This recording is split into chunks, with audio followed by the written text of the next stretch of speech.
Welcome, everyone, to Organic Storytelling. I'm Gail Herman.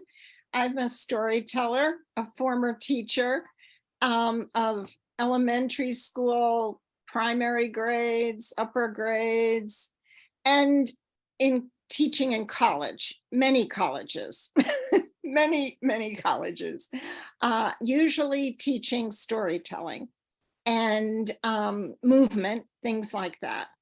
Oh my goodness. And now I'd like to introduce Sally. Sally, would you like to share Hi. who you are? Sure. Well, I've known Gail for decades, beginning with she's one of my mentors. I took classes from her when I was doing my gifted education training. And then I grew up a little more and we've become colleagues and uh, taught together, presented together, performed together, recorded together. We've kind of done it all. And we're really excited to be here at your event internationally, sharing some of Gail's creations and her processes. And I bring in a musical aspect along with her storytelling. So thank you for having us. Good, great. And I'd like to say hi, Joan, Claudia, Katie. I see some of my friends, Maya. Hi. And Beth is here. Oh, wonderful. Thank you for coming, my friends, and all the Gail, other there's people that are here lots more too. people who are here who's, if you have to click the arrow Yeah. to see many names. So welcome to everybody. Yeah. And so what is organic storytelling, you might ask? Well, organic storytelling is storytelling that is created with the ingredients. And so over centuries, stories have traveled from country to country on merchant ships and other ways, unfortunately, wars. But the stories travel everywhere. And when they do, usually the teller picks up things from the culture from which they in which they have arrived. And it just can't be helped. I'm sorry.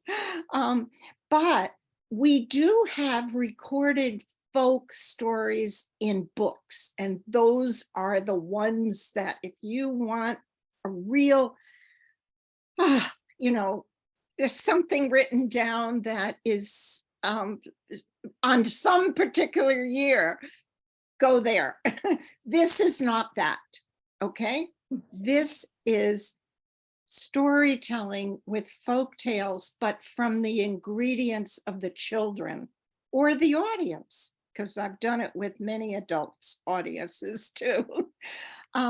So when I was teaching and telling stories there in first, second, and all the elementary grades in an enrichment program, I developed this way of getting their ideas. So a plot goes like this, right? It goes from the beginning to the middle to the end. It has little teeny, you know, like think of it as lines where you could put, well, what that scene is about. And it's like a play. We have the scenes that make up this plot. Well, in organic storytelling, when you have a certain place in the plot, you can diverge easily by saying to the students, close your eyes and picture what you think Anansi saw on that path that was going towards the river where he wanted to find something good to eat because he was so tired of eating, oh, his dear wife also, he was tired of just the same thing. It was that time of year. So he was going to go to the river. Picture what might he have encountered on the path. And then when the students close their eyes and think, picture or think, some people don't see pictures, by the way. My husband swears he's never seen pictures.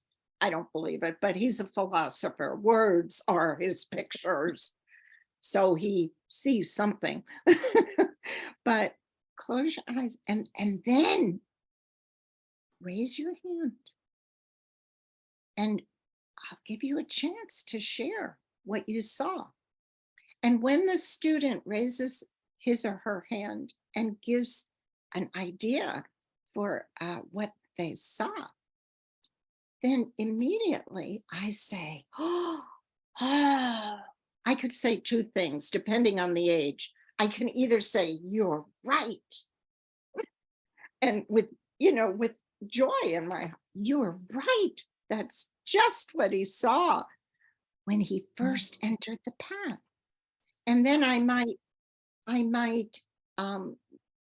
riff on it, like Sally's a musician, so she riffs on a little melody or on a chord. I riff on the images, and I'll riff on it, and I'll say, oh yes, it crept up. Anansi crept up. Anansi the spider crept up and saw that it was a little leaf, but it was moving, and it seemed to be trying to communicate and I just go off on whatever comes to my mind of related to what that student gave me.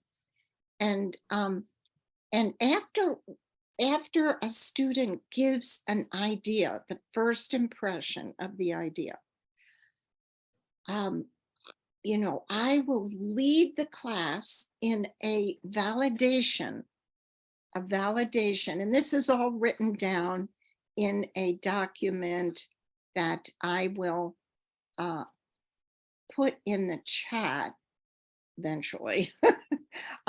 So it is, the validation can be from the old-timey descriptions, which I have never found, but my mentor, Mara Cappy, did find them. And the description is something like, for sure you were there. That would be the long version. With the little kids, I just say, you're right. And then everyone in the group that's listening, let's all say that, you're right. Can you all do that? Can you all say you're right? Just let me see. It makes me feel good. You're right. Do that with your hand. You're right. Everybody turn your mics on. Let's have some. You're right. You're right. Good. And if you want to do it in the older way that my mentor taught me, it's like, just like Brother Blue used to say, but then you add, for sure you were there. Let's try that. For sure you were there. Yeah, I hear a voice. Or you were there. Yeah, you got it. So that validates the thinker, the creator, the developer of this little section of going to the river for Anansi. And Gail, can I say something about yes, that? you may.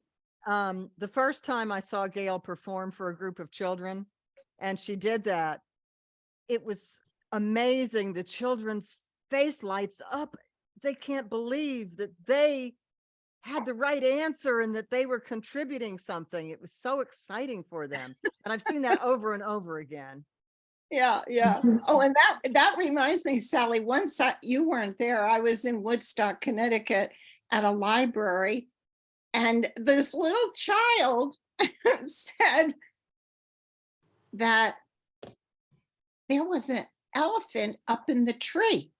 And she was very little, maybe 3 or 4, or maybe even 2. It was a very small child. And I'm going to myself, an elephant in a tree. Oh, you're right. Because it was this young group. So we all were doing your rights. And then I said, It was Dumbo, the flying elephant. And if I didn't know that there was a Dumbo, I would have invented some elephant that could fly, because it was, it was one of these imaginary stories. So, but it really is what Carl Rogers says is a moment of that feeling of developing self-worth and creativity. When a child sees an adult, and it doesn't have to be these young kids I'm talking about in this library. I mean, even fifth, fourth, fifth, sixth graders love it. I mean, in assemblies of 200 people, and a sixth grader raises his or her hand. I'm thinking of this one boy in particular, and he went like this. I saw him. He was in the middle. He said, "Hey, I'm right." And it was just great for him to see his excitement and validation for his images that he had developed in his mind just in that short period of time. That was worth a million, like Sally says, with her kids, a million bucks for me. Boy, just really did a lot. So then after we validate one idea, and I riff on it just a little bit, what Anansi might have said to the character or the animal or whatever. And he's going on to go down to the river to get some good greens, because he's tired of that soup Aso is making all the time, his wife. After that first one, then I can do it again. And this can go on maybe 3 times, till he gets to the river. And then when he gets to the river, he sees an island, and there's a nice coconut tree up on that island, and the coconuts just look better. So he decides he's going to go to the island. And then I might say, "Oh, but Anansi looked around and there were no boats." Anansi, the spider, said, "I wonder how I can get there." Well, I wonder how, So that's their cue. What do you think? What do you think he did to get the boat? And, "Oh, I know, and so they'll have leaves and twigs, and each one we all say either, for sure you were there," if it's an older group, or "You're right." I mean, you can do either one. And so then he gets to the island after doing the process of "you're right." And he climbs up the tree. I like to use mime. And he gets a nice coconut, and he's just ready to eat it, and it flops into the water. And "Oh no, what am I going to do?" So he comes down from the tree, and he walks over, and that's it. He's going to go in after that coconut, and he runs, jumps in, and slowly sinks down, and then it's another world. What do you think he saw? Do you see how this goes now? Have I demonstrated it? What do you think he saw? Close your eyes and just picture in your mind's eye what Anansi saw. Yes, my friend. Gail, Sally. have you ever gotten into a situation where you followed these suggestions from the audience, and then you're so far from your original story that you've had trouble getting back to the point of your story? Sally, maybe there's a difference between musicians and storytellers. No Because doubt. yeah, because where we invent, if we're not memorizing, we invent. And so I will invent the end of the story. Let's say I mean, that's what the merchants did. And that's what, people sharing stories. Unfortunately, from other cultures, they began to put more and more of their own culture into it. So that's why the books are so important, because we can go back always and see, the original. But I guess it really, I don't know. Has anyone ever forgotten and then had to invent to get back? Right? I mean, we don't memorize our stories, right, Barry? Barry Stewart Mann is here. Right. You don't, and so it's not, I mean, I might at the end say, now that story is a lot different than the original folk story. I might be honest, at least with that. Yes. So I'm sure it's happened, but with organic storytelling, it happens over here that it's different. It happens over here that it's different in the plot. So if I don't know where the ending is, I'll invent it. Okay. So anyway, so that's the simplest explanation of organic storytelling. Here are the two things that are no fail in trying out to be organic in the storytelling. One is a path or a journey. What was encountered on this path or journey. That's where storytellers inevitably have no problem, inventing a journey. And then the second thing is in the oh my goodness, my mind just went blank. I'll think my mind just went blank on the second thing. A problem, any problem. So for example, in on the CD, no, it's not this one, is it? Oh, it's the other one. It's the other one, the green one. Creative Creatures. On my CD, there's a story that I love, Juan Bobo and his chicken. And I named the chicken Cece because she always did, yes, everything that he asked her to do. So Juan Bobo and Cece, Juan is the boy, and he can be any age of students you're telling to. They love that when they know that it's their own age. And Juan Bobo and Cece, he was very loving to this bird. And one time there was something that I asked, what do you close your eyes and imagine what happened? And it was a violent thing that happened.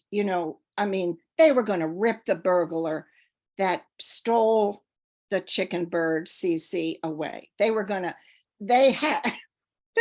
a roll. So I said, you always accept it. That's the first thing Juan Bobo thought of, was just to beat the pulp out of him. That burglar that took his pet chicken. Well, but then he began to think, oh my goodness, if I do that, then I'll be sent to jail and I'll never be able to be with my favorite pet again, my chicken Cece. And so he thought twice. And then he thought of another idea. Now, after doing this a couple of times, if this only happened once in my whole career. And I've been telling stories, no kidding, professionally since the 70s. So that's a long time. And only once did this really happen where it was, the kids were on a violent roll. So, but I just kept going with them. He thought twice and he did that, and then of course, at some point you move the story on. You move it on. and and and Juan Bobo called his friends and they dug a big pit. They dug a big pit and they put grasses and netting over it. And then they lured, that means they put bait down for that burglar. They got some shiny things, little gold pieces and things they knew the burglar would want. And when the burglar came by, didn't even look at the hole they had built. No. That burglar went right straight down in the hole. And so that's how, we can kind of get away from those violent moments in stories. But Sally, is that what you asked me? Ask me the question again, because I covered it, Gail. I mean, Yeah. I said, what happens if you ever get wandering off? And you said, well, you go with the flow and then you find your way somewhere. You might not find your way where you originally intended, but you do find yourself somewhere. You bring the story to conclusion. Improvisation, right. And Critica. even Sally, when sometimes it happens, I'll realize, ooh, I didn't go back to the right place. So, okay, for those of you that are new to storytelling, you just say, now you didn't know this, but, and then you put in what happened earlier. So, you don't say, oh, I forgot, or let them, no. Yeah, Critica made a comment in the chat. She says, yes, or yes, but. Yeah. You can keep it moving along somehow. Right. So, yeah, thank you, Sally, for putting in a path or, a problem or a journey. Those are the easiest places to put it and the most obvious places to do the organic intervention where you're going to take from the students and riff a little bit on it and then lead yourself back to the original plot, always getting back to that original plot. You're not changing the plot, you're changing the details within the story. And like Sally said, to watch some of the kids and their faces, they're more used now to creating because of the internet and the facility that they've got in creating stories on programs. You know what I'm saying? So they're a little more used to doing creative work within a story nowadays than they were even 10 years ago.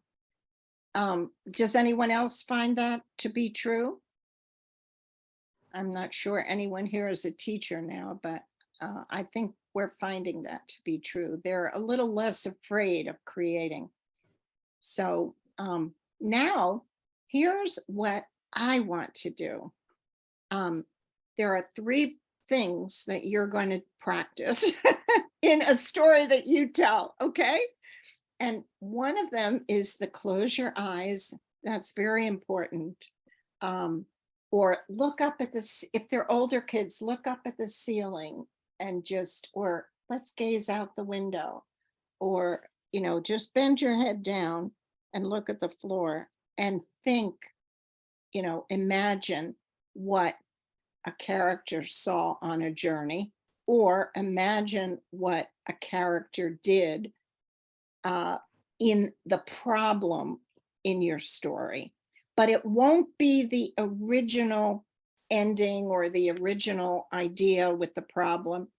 And those are only the two most obvious places that I have used this. There are, of course, others that you might think of. So now, and I mentioned Mara Cappy, who was my mentor. And incidentally, I did this in Africa, Oman, Estonia, Germany, 10 cities in Germany, right? I always tell Moira about my 10 cities and other places, you know, like some islands, you know, that I got to tell at. And it always worked, except for that one time. And I told you with the violence, when the kids just were on, oh, I didn't finish that. When the kids were on a violent roll, there were 10 of them, you know, maybe 5 of them. I don't let it go on. Maybe even 4. I wouldn't let it go. If I see that this is a thing with certain groups of people, then I don't let it go on. I just say, you know, let's pick a nuncie. A nuncie was really not himself. And so what he needed to do was find a very soft, cushiony plant and pick it up, put it, in the case of a nuncie, he's on the ground, put it on the ground. And he just got all that, those feelings out. He got all that negative energy out. He started pounding like this. Can you show me that? Just imagine. Show me this, everybody. I know you're with me. If you show me on the screen, I'm not going to stop, Beth, until I see your arm. Okay, good, good. He just got all that anger out, every little ounce of it. And then he thought, how am I going to get, let's say, that coconut? And then I would go back to the original part of the story. And so, in other words, I'm doing 2 things. I'm not condemning their violent thoughts, but I am showing them, as Carl Rogers would say, a way to relieve them, and to get on a different avenue that is less destructive and more creative, because he wasn't going anywhere with this, you know, or he was going somewhere. He was getting the anger out, and but he wasn't. Yeah. So anyway, when the kids, if that ever happens, and in all these years, that's over 40 years, it only happened once, you know, that it kept coming. They just were on a roll. And it was the group, evidently. So so don't be afraid of it, because that's one thing that people have said over and over. Oh, I'm afraid of what they're going to say, or something like that. You know, we're teachers, we're storytellers. Sally? Yeah, I'm monitoring the chat while you talk, and you had a comment, Barry Stewart Mann said, I hazily remember hearing or learning once that I we tend can't to hear look you, up. Sally. I can't hear you for some reason. Is there a reason? I'm Wait. not muted. I'm not muted. I don't know why. Can you hear me? No, Sally, your voice is just very faint. How Sally, I'll about just now? jump in here, if that's How's this? okay. Gail, I put in the Please, go chat that ahead. I just hazily remember hearing that when we are looking for visual images, we tend to look up to imagine things. And when Yeah. we're trying to get sound images, we tend to look down. Aha. Thank I you don't know for if that. that Yeah. resonated. I might have That's- just imagined it. I don't know. I don't know either, but I'm sure that there's somewhere where that is written. Claudia is saying yes. Claudia seems Yes, to it's agree. brain developmental. Your brain goes, the eyes turn up for imagination. but they look down when it's not the imagination. But I Oh, knew what you were talking about because I wrote it down. wow, that's really nice. Thank you, Claudia. Claudia used to live right across the street from me. Now Yeah. she's way, way far. Yeah. Yeah, so good to my see you. So So good to be here's, yeah, any other comments or do any of you think of places in your own stories where you have a journey or a journey meaning a walk or some kind of, even it could be a mental journey, doesn't have to be a physical journey, or any kind of problem to solve. Because when there's problems to solve, like Wambobo trying to get his chicken back, and getting his cohort in the barrio together, and they're going to go and find this thief, this chicken thief, and like that, sometimes it might be one time you'll have this negative thing, but probably not. I don't know. What do you think? Now I want you to think of your stories, okay? Think of a story that has a problem. Does everybody have a story with a problem? Every story has a problem, guys. Raise your hand. Yeah. Come on, you've got to have a story that has a problem, right? Do you, Katie? Do you have a story that has a problem? Okay. And or a story where there is a journey, some kind of traveling. Now, most of the time we think of it as physical, but it could be mental. And now, could you right now make a list of those? Okay. It could be one story, it could be two stories. And, I'm sure that a lot of stories have personal stories as well, have problems and journeys. And just jot it down so that you've got it in front of you. Okay. And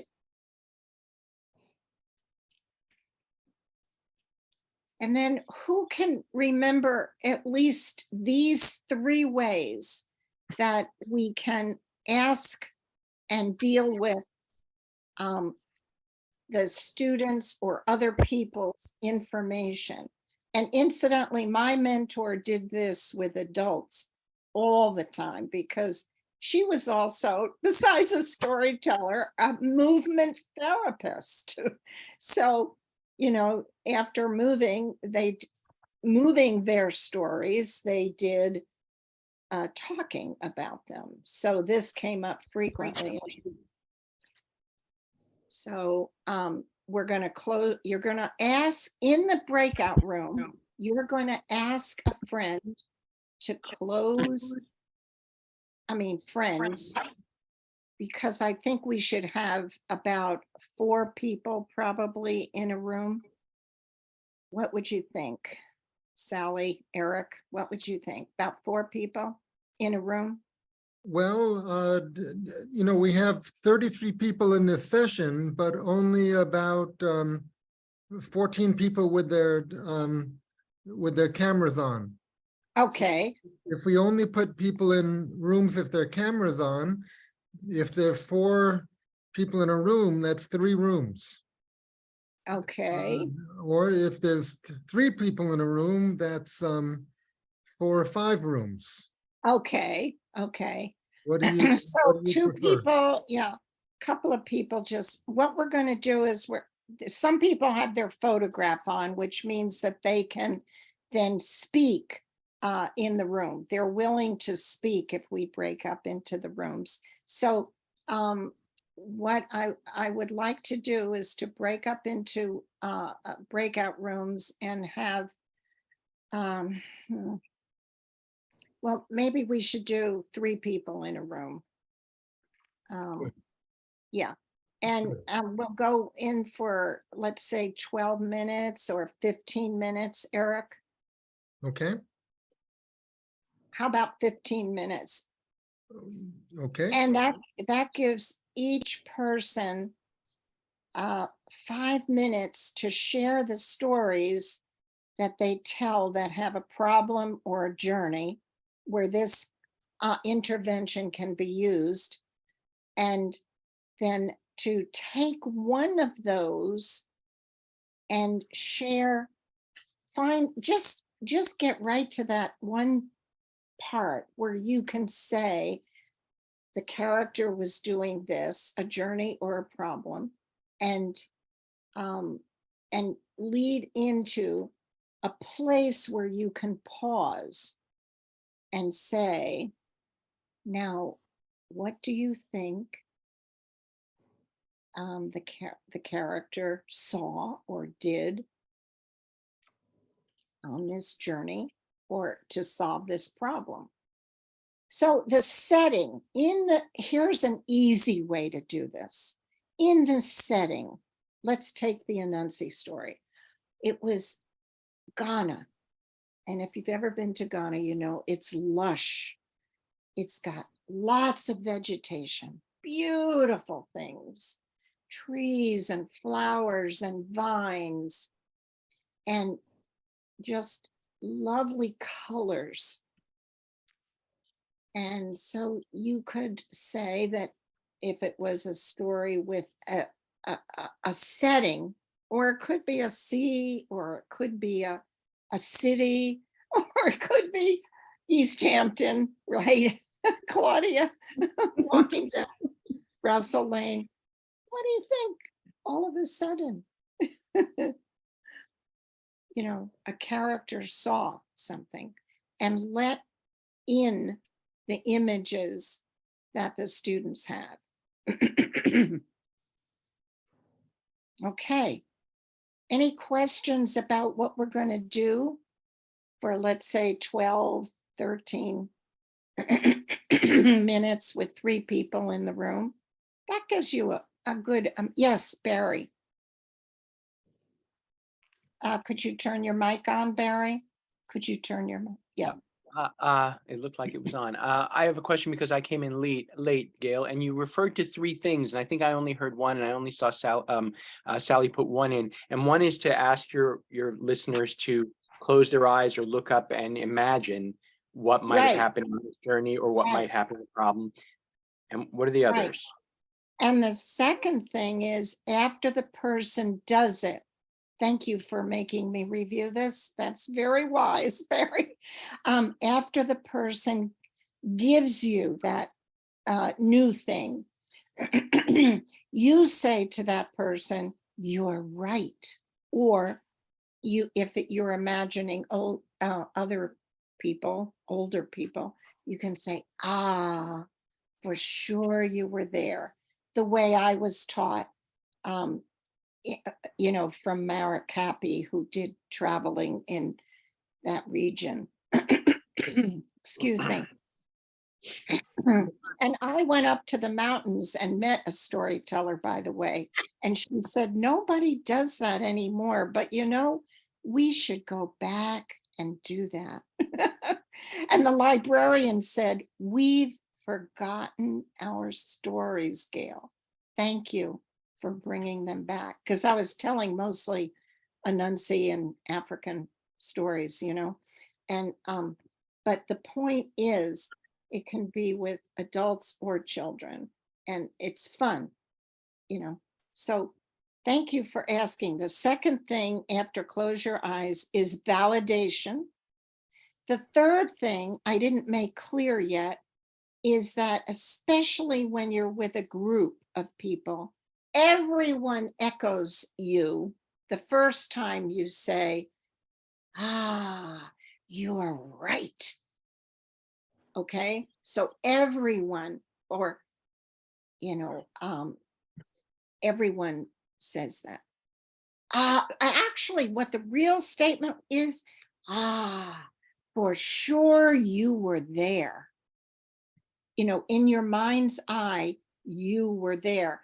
And I have my document right here. I'm going to put in to the, if I can, I have a document with all of this written up for all of you.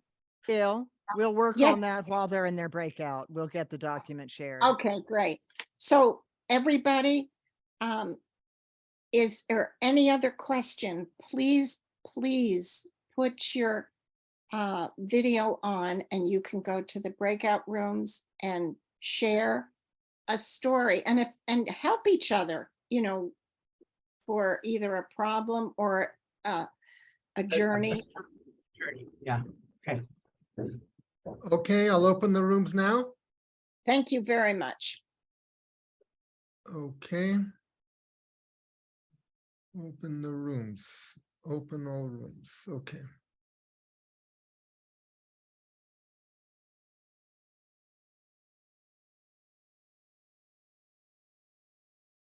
We have one room with just one person in it. Well, I'm hoping we're gonna add someone to her or have to move her to one of the other rooms. Or we could be with her, maybe. Steve Day, hello, have you just arrived? No, I've been here. I think maybe you didn't see the camera because I was on Okay, another. so I will you go into a room? Yeah, I just haven't seen the message. Wonderful, saying wonderful. accept. Okay, just a moment. Eric, Sue Seekoff also just arrived and I texted her what we're doing now. Okay, number 4. Steve.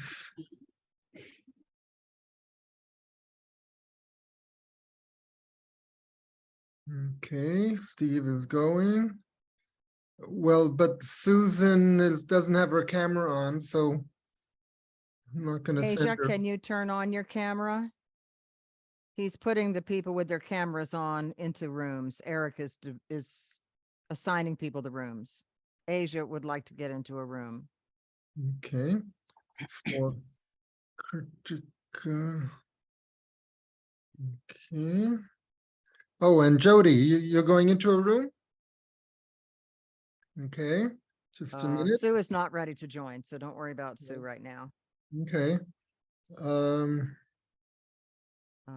Okay, well, I'm gonna add Jody, I'm gonna add you to a room that already has 3 people. So you'll be number 4. Uh-oh, here's you say Asia is not going into a room? no, that was Sue. Oh, Asia, you're on the move. I can see that Asia much. wanted a room. Asia is going into a room? Yes. Yeah, Okay, then Asia and Jody, you can start your room. Room 5. Asia assigned to room 5. And Jody assigned to room 5. Okay.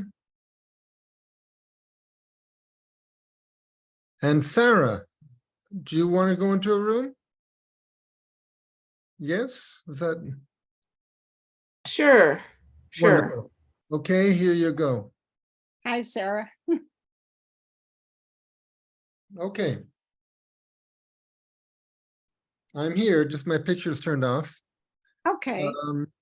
So we have Let's about see. we have about 8 people watching and listening to the 3 of us. Well, watching the 2 of you and listening to me. 8 Hi, you people all. have their camera turned off, like me.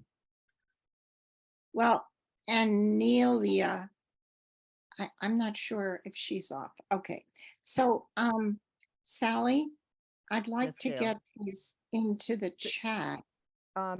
Email it to me and I'll put it in the chat for you.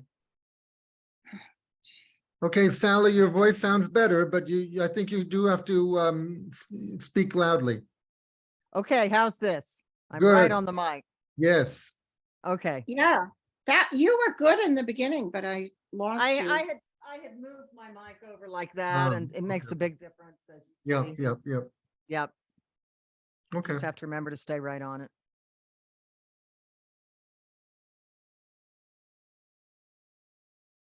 I hope they practice. I hope they find a way to use it, you know what I mean, with the group. I hope I made that clear. Those of you who are not in a breakout room that are still with us, do you have any questions or thoughts you'd like to put in chat? And we can just have a little conversation amongst us if you're, unless you're using this opportunity to take a break, which you might need. And that's fine if you do. But feel free to type something into chat if you'd like to make a comment or ask a question. Now, let's see. Eric is still recording. Should I pause?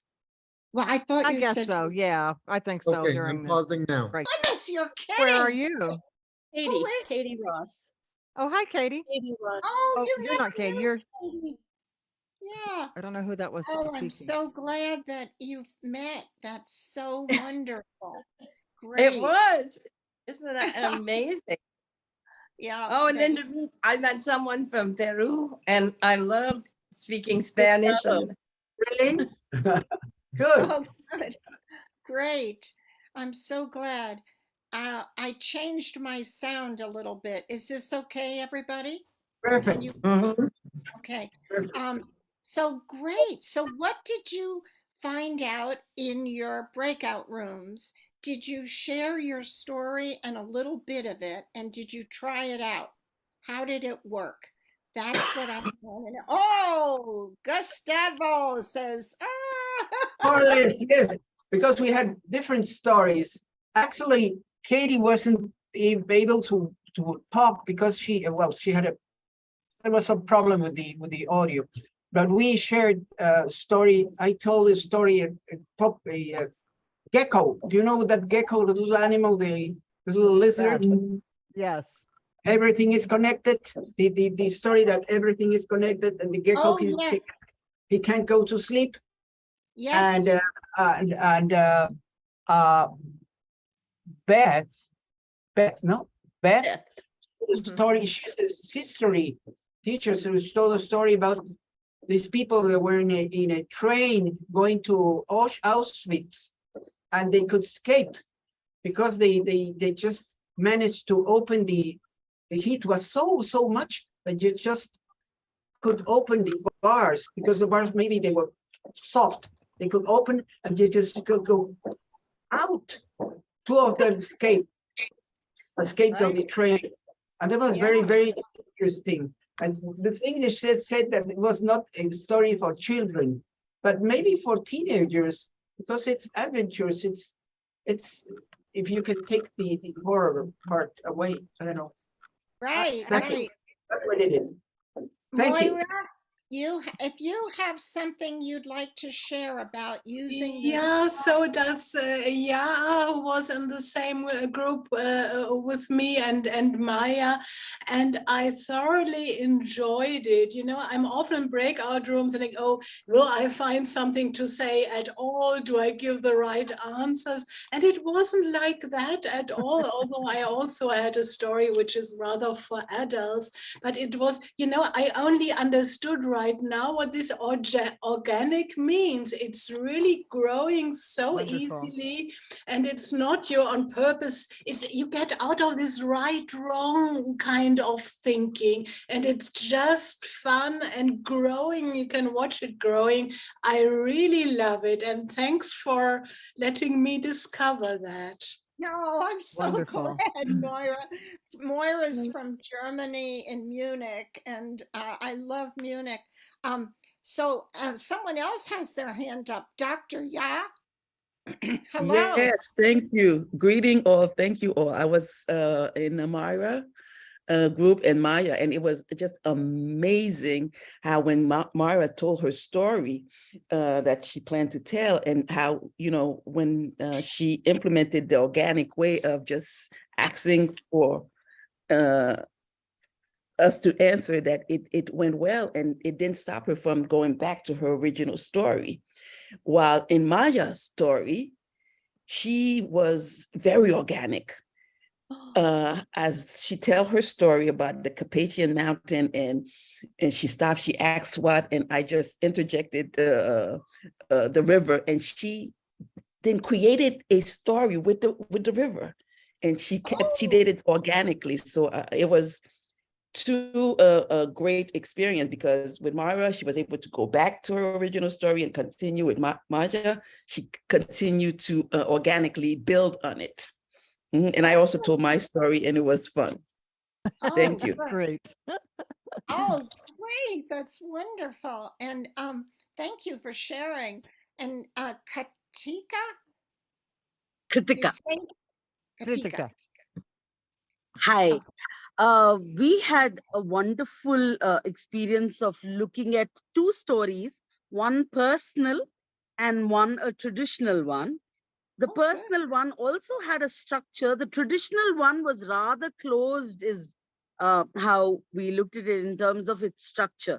It had Yeah. to have X amount of responses for it to move ahead.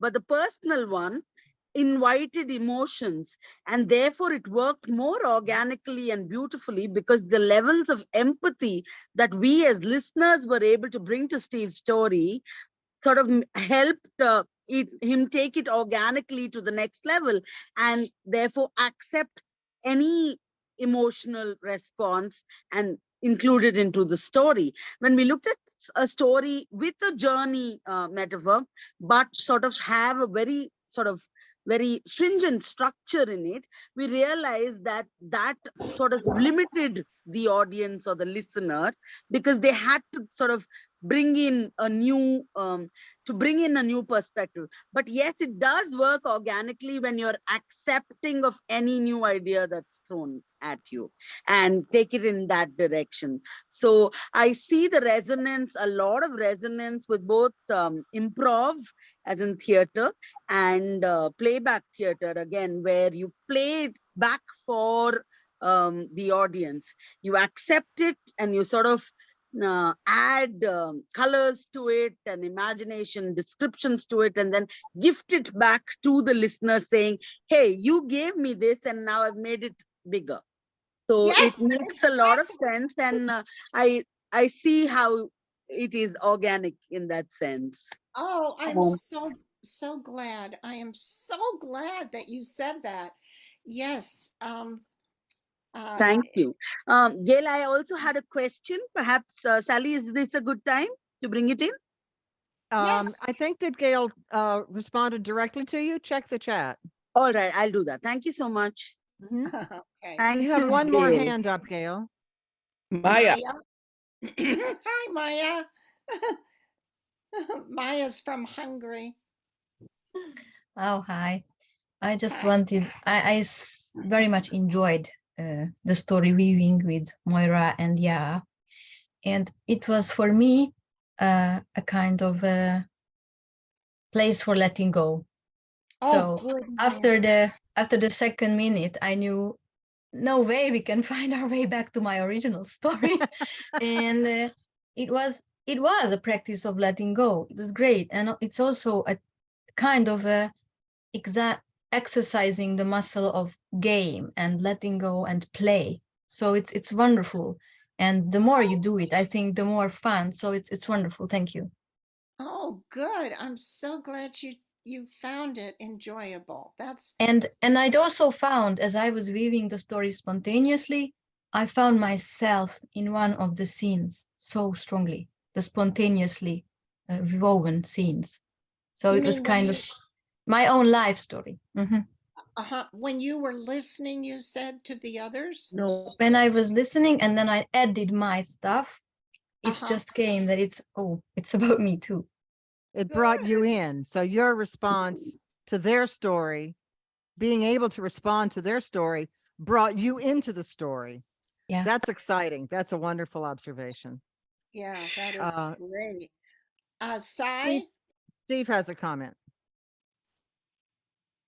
I was in the same room as Gitka and Joan, and I had the, both of us had that same experience of, we took our stories into it is a different dimension, really. And I think it's a choice for the storyteller. I've listened to audiobooks and studied, storytellers who would say, you're trying to create cinema of the mind, and don't ever, sort of do anything to break that. Don't refer to, sometimes they even say, don't refer to anything that will take the listener out of that kind of cinema scope that you're creating. But this is kind of like more like live theater, or even comedy, where you want that interaction with the audience, or teaching, right? Where you want that audience interaction. You want people to feel and to enter the story and be part of it in that way. So I think it's this choice the storyteller has as to where they want to go and what they want to do. And it may be different for different stories. It may be a technique that you may use sometimes and not others. But I learned a tremendous amount from doing it, and it was an excellent. I definitely am going to use it, and it's really good. Thank you for sharing it, Gail. We appreciate it. Oh, you are so welcome, and I'm so glad. And for me, it was like coming home, because as a theater person, I have a master's in theater, and as doing theater, and then I knew I wanted to do storytelling because it is theater of the mind. and and it is open to this what we call the organic process. It is open to that.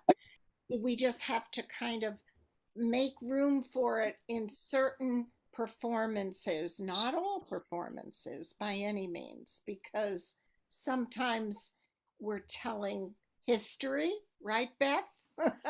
Beth is somewhere here in the audience, and and telling a story about a person, and it's a historical event rather than a actual, creative event.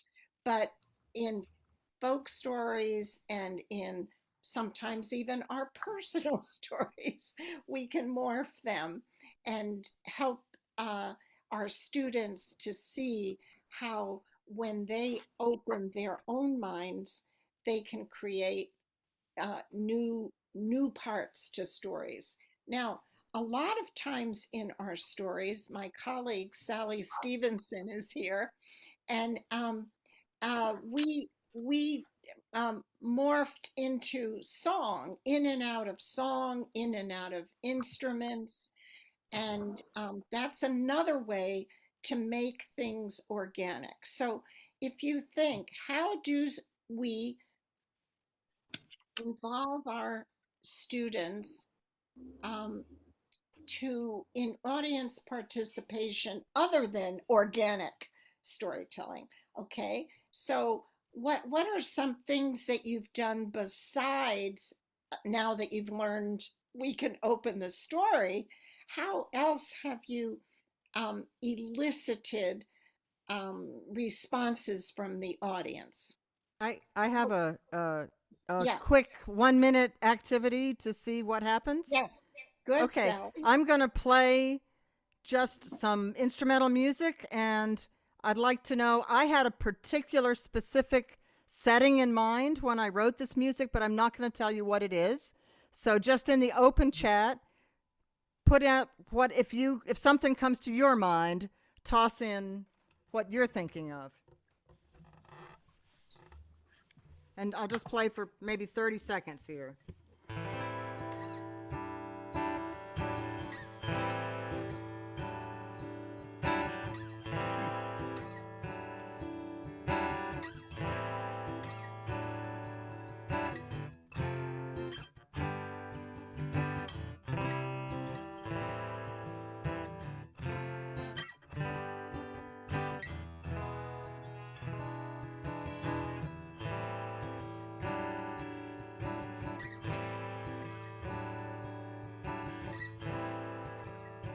I see one comment. Any others?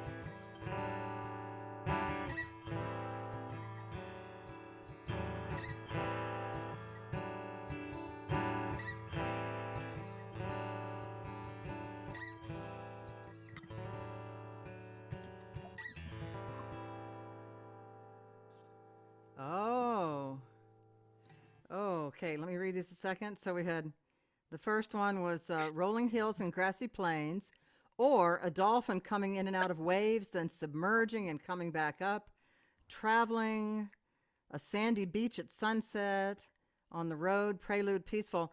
Well, those of you that saw the ocean in the music, that heard Imagine the Ocean, that was what inspired the song. So I wrote that after watching the ocean waves rolling, and it's a song called Ocean, actually. Sally, would you be surprised if I said that that's not me, that's my 9-year-old who listened to it, and that was her Oh, response. So All perhaps right, well, tell children her she are nailed it. more in tune with Goodness. this than us. Gail, great. play a couple of your sound effects and see what people, Well, Sally, to what make ideas they get. things organic, um, this is one way that I do it. These are the little baby dragons in the South China Sea, and they are always riding those waves, Sally, those big waves. They love to go up and down those big waves. Oh, but one day their mother and father dragon took naps, and that meant that they couldn't have any waves to go up and down on. So the baby dragons got together and they said, "Oh, let's go wake up mommy and daddy." "No, no, it's not time. You know they have to sleep." "Oh, come on. We need some waves." Okay. So baby dragons decided to wake up mommy and daddy dragon. Now, close your eyes or look up at the ceiling or down at the floor and try to picture, what did they do to wake up mommy and daddy dragon? Will you do that? Who has an idea? You can just raise your hand. I can see all of you. Who has an idea? What could they do? Oh, Barry. Barry, what did you see? They tickle them under their wings. Oh, Oh, absolutely. You're right. He's right. Let's all tell Barry he's right. Will you do this with You're- me? You're you're right. right. And so they went under and they tickled mommy and daddy dragon, and mommy and daddy dragon went and then they went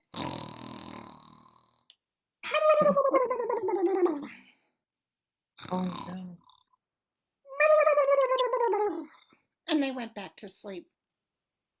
So the baby dragons got together and they thought and they thought and they thought until one of them got another idea. Boing! What do you think they thought of? Mommy and Daddy Dragon were having a very good sleep. Oh, Moira, what do you think they did? Let us pull at their blankets of seaweeds. That will wake them. Oh, nice. Oh, now let's do the other way. Okay. Ah, everybody do that with me. Ah, for sure you were there. For sure you were there. Do you see how this goes? And so finally, Mommy and Daddy Dragon woke up. And you can let that go on, by the way, for minutes and minutes and minutes. Kids love it. And the baby dragons went back and they had a wonderful time playing in the South China Sea. But some of those waves pushed the sand in such a way that it made a huge island. And we call that the island of Taiwan. That's how the island of Taiwan came to be. Thank you very much. Oh, Wow. So We're down to 3 minutes, Yeah, just letting you and know.